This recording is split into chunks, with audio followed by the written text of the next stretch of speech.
Everybody, Lieutenant Joe here today for the Blue Heart Podcast.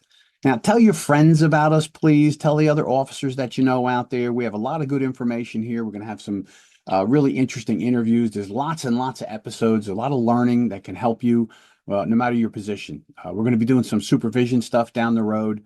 Right now, patrolman, detective, patrol officers, whatever your position, sheriff's officer, corrections officer, a lot of stuff here to help you. So subscribe. Isn't that what they tell you? Subscribe. Just hit the subscribe button. Find it. Subscribe for me. That would be nice.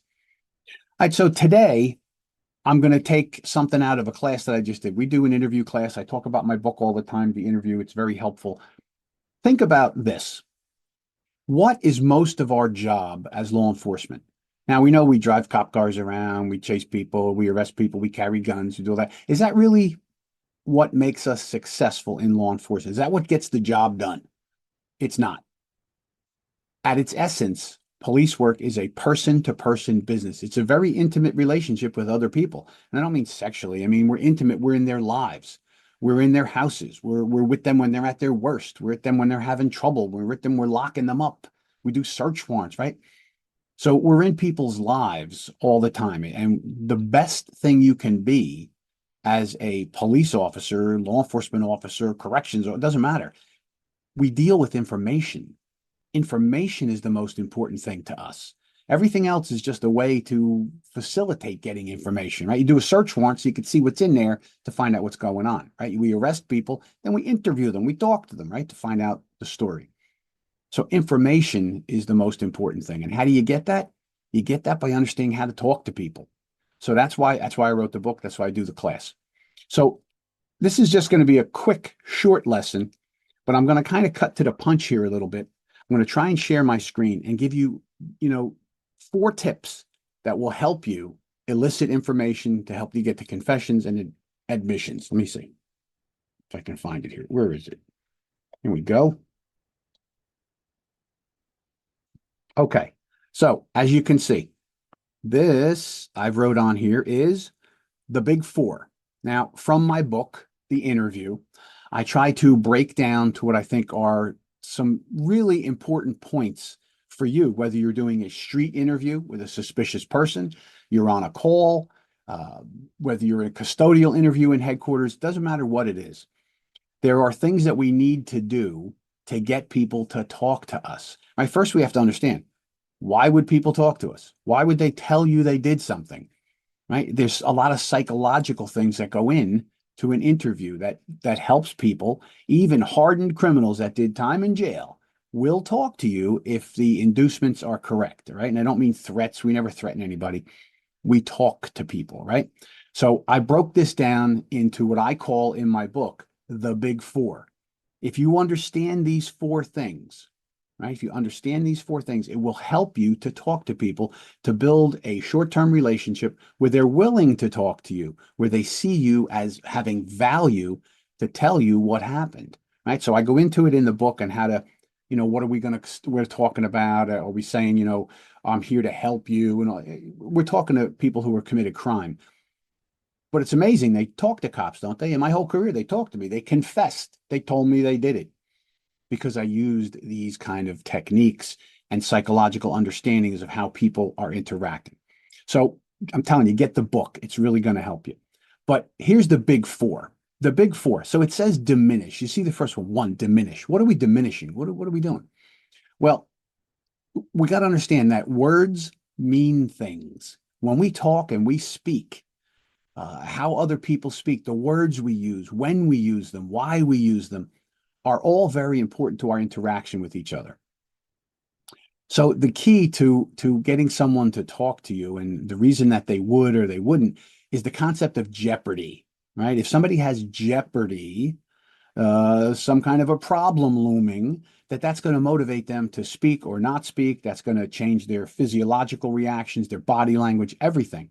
So say someone is a burglar and you caught them leaving the house. Now you're going to come in and talk to them. Say they committed a sexual assault and you arrested them, and now you're going to talk to them. They have jeopardy, don't they?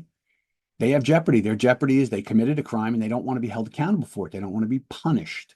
So that is going to make all of their systems react to your questions differently. And one of the ways that we can do this is by diminishing the words we use. So if I say somebody, you robbed that person's cell phone, well, that's pretty harsh, right? That's harsh. Robbery means I go to jail. As opposed to diminishing and say, did you take that guy's cell phone? Did you take that phone? Right? Did you go into that house? Did you have sex with that girl? Right? We diminish the words we use. If it sounds less important to us, it'll sound less important to the person and not as harsh, and they might be more willing to talk to you. The next thing is possibilities. What's a possibility? In short, when we talk to people before we start asking them crime questions and we find out about their lives, their boyfriends, girlfriends, husbands, wives, children, parents, their jobs, everything that's going on with them, they have a drug problem, whatever. We find that information out before we start talking to them about the crime at hand. And that gives us a lot of information that we can use as possibilities. So a possibility is an excuse that we help them to develop for why they did what they did. It's to make it more societally acceptable, their actions, as opposed to, did you burglarize that house? Right? Did you go into that house? Is it possible you went in there because you thought it was your friend's house? You didn't know the address? Is it possible you went in there because you were hungry and you, okay, maybe you get something to eat? Is it possible you went in there because you figured, hey, nobody's home, nobody can get hurt, and whatever I take, insurance will cover it? See, a possibility, that's how it's used. What we do is we diminish our words and then we come up with a possibility, an alternative to them. See, we offer alternatives to them. That's number 3 for their behavior, that it's not criminal and that they're bad. They had other reasons to do it. And then finally, we show compassion. So you got to think somebody who committed a crime, and maybe they commit a lot of crime and they're going to go to jail. That's got to be scary, uncomfortable, miserable to go back to jail, go to jail the first time. They're probably skipped. What if they're in a position of public trust? What if they're a pastor or a teacher and they were involved with kiddie porn or something like that? That is going to be devastating to them, right? So what you want to do is understand, listen, I know how difficult this must be for you to be able to admit this to me, because you're a pastor, and for people to find out you're involved with this is going to be very, very hard for everyone. I understand that. You know what? I can help you work your way through that. I can help you deal with it by telling the truth. Is it possible that you were doing research on child pornography because you wanted to do some kind of a program in your church, and that's how this was missed? Is that possible that happened? See how this works? Right? It's easier to, well, maybe I was. If they start to think about it and go, I don't know, how am I supposed to, who's going to believe me that I was doing research on that? And that's how I came up with these sites I was on, whatever it is. You get the idea, right? So we diminish the words we use to describe. You didn't rape, you had sex with. You didn't burglarize, you went into the house. You didn't rob, you took, right? So we diminish it, we offer possibilities. Is it possible that this happened for a more societally acceptable reason than you're just a bad person and committed a crime? We offer these alternatives to them to see that, hey, maybe we see it differently. Maybe we don't see you as so bad. And then maybe it's easier for them to talk to you, and then show compassion, because you may have to take a bath after you interview somebody because you just feel dirty being next to them because they've done really bad things. But the reality is, that's what we call going into the gray pool, right? It's not crystal clear. It's not black and white. It's a gray pool, and you're going to go in there as the investigator. Your job is to get them to put themselves at the crime scene and they did something, right? And then we get the truth and we hold people accountable and we protect our communities. So using the big 4 is going to help you, whether you're talking to somebody on the side of the road, suspicious person call, somebody you arrest, or a custodial interview. The big 4 from Lieutenant Joe, and get my book. Have a great day, everybody. I'm going to unshare our screen here. Let me unshare this screen. Stop sharing. All right. So that's it for today. I appreciate you being here. Remember the Blue Heart Podcast. Like, subscribe, tell your friends about it. We're all in this together, right? Ours is a noble profession.